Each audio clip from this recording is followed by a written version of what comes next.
the sworn statement of ex-police officer 3, Ingelberto Durano? Yeah, we have a copy of Yes. that. How many statements did he give?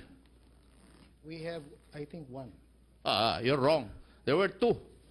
One was in Tagalog and one was in English.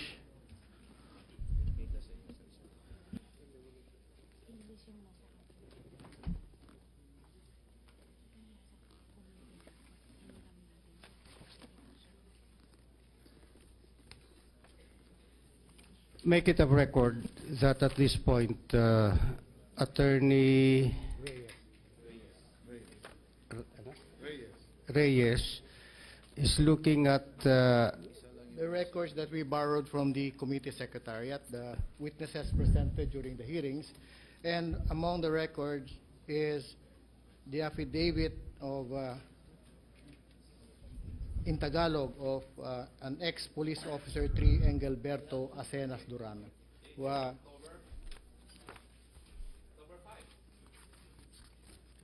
Mr. Chair, Yes, Your may I Honor, just it's dated inquire October who 5. appointed the counsel, now the counsel attending for Ronnie Dayan? Is it the committee or is it his own personal choice? He is a de officio counsel, and we requested IBP to assist us on that. Anyway, please remember that Dayan was arrested at about 11 o'clock or 12 Tuesday. o'clock Tuesday. And he was delivered to Congress at about 9 o'clock in the evening. And when he arrived, he was hungry, he was sick, and he needed some medical attention. And so, perhaps you might wish to tell Mr. Reyes, kailan ba kayo nagsimulang pag-aralan yan at mag-prepare para matulungan nyo si Ronnie Dayan? may I interject, Your Honor? We met Important. with Mr. Sandali, Dayan sandali. about- we met with Mr. Dayan starting at about 2 o'clock in the afternoon. The transcription of his statements were finished about 10 p.m. We tried to fix the draft and ended about 1 p.m. I got home. I again went over the affidavit and I slept about 3, and I was here by 6:30. So anyway, the only point that the chair wants to impress upon everyone is that, this is a product of, we are pressed for time. He was arrested. There was only about a day. We wanted to finish this soonest because, as per my opening statement, this is anticlimactic. We are already doing what is expected of Congress in the various hearings that are being conducted. Now, if any member would wish to pursue any matter, then you have your own committees to handle that. So, if I may just request the members, the honorable members of the committee, this is not the only forum where these matters can be threshed out. And I beg your indulgence that we would like to focus more on the more important task of legislating the needed reforms that we need to address our criminal justice system. So, if you are questioning, I think that question is not more of Dayan but of the lawyer. I think that question is more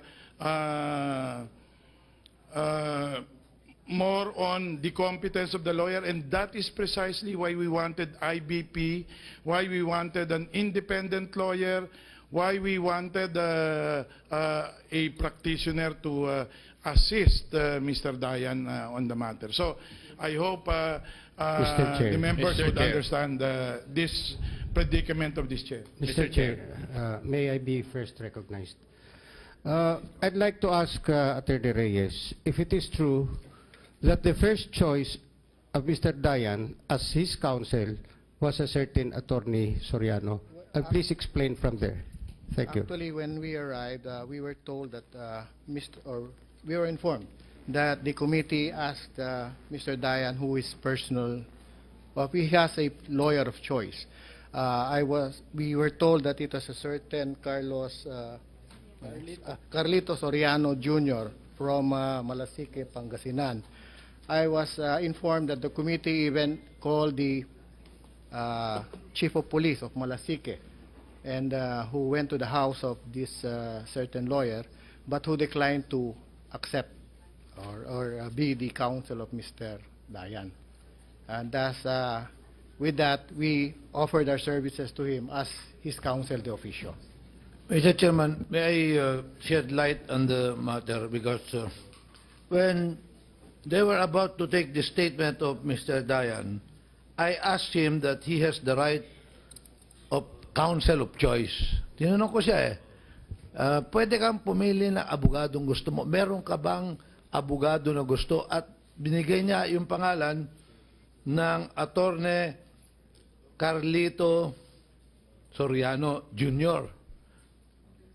Pangasinan, Malasique. So, dahil we were there yesterday already at about noon time, so I texted Senior Superintendent Lee, the Provincial Director of Pangasinan, who was with who brought Dayan here together with Chief Superintendent Pimentel the other night. Sama si PD ng Pangasinan, PD ng La Union, si Francisco.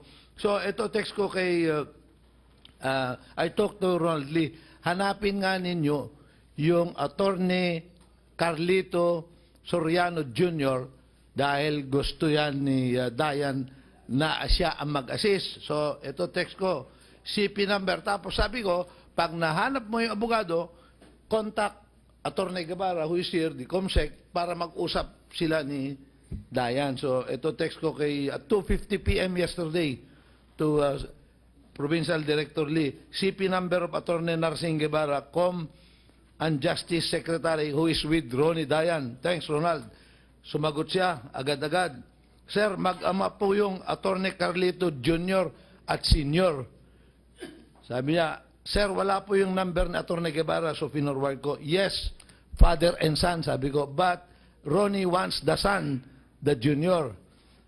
Nag-text siya, 2:54. Instantaneously, copy sir, pinakontak ko na po. Prominent sila sa Malasique. Yun ang sagot niya. Thank you, sabi ko. Then, nag-text siya after an hour at 3:51, Sir, nag-decline si Attorney Soriano Jr. na siya mag-represent. I'm sure Attorney Soriano is listening to this now. Nag-usap-usap daw kasi sila ng family nila kung kaya i-represent pero negative ang desisyon. Tinawagan ng Malasique Chief of Police si Attorney Guevara pero wala daw reply. So I called the attention. Then later on at 4:29 p.m. nag-text na naman si Provincial Director Lee, Sir, text message of COP Malasique, Re Attorney Soriano Jr. For info, sir, inform na po Attorney Guevara na nag-decline si Attorney Soriano to assist Ronnie. So, sinabi namin kay Ronnie na ayaw naman nung counsel. Kaya sabi niya, yun na nga yung mga napili nila. Mr. Chair. Please. I did not question the credibility or what of the lawyer. As a matter of fact, I even asked if the lawyer can answer. And this committee allowed it. That's why I can question him. Why? Because you allowed him to answer. I was questioning Mr. Dayan. So now, if the lawyer would want to participate, then the members of this committee can ask him if he wants to answer. That's why for he was already allowed. And simply because he is the more appropriate person to answer that rather than Dayan. Because he is being asked of something that the lawyer did, and that was, I think, explained by the lawyer why that is so. So I guess the matter has been covered, amply discussed, and I do not know if there is still an issue on that.